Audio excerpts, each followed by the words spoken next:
வாடா எல்லாருமே வீட்டில் தூங்கிட்டாங்க. யாருக்குமே தெரியாமல் பூஸ்ட்டை எடுத்து தூங்கிட்டு வந்துட வேண்டியதான். அடி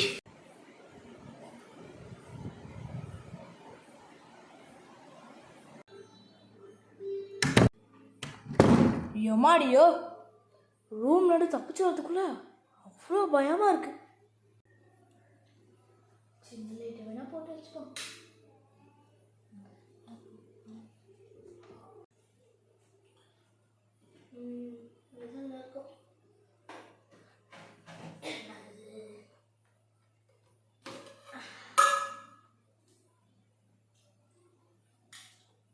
சக்கரை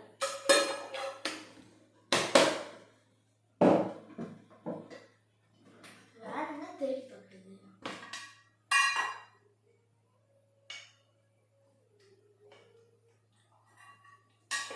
ஹார்லிக்ஸ் டப்பா. எங்கடா அந்த பூஸ்ட்? என்னடா ஹார்லிக்ஸ் கிடைச்சானோ அந்த பூஸ்ட் பார்த்தீங்கன்னா நைட் தூக்கமே வர மாட்டேங்குது. சரி இதுவாச்சும் என்னன்னு பார்ப்போம்.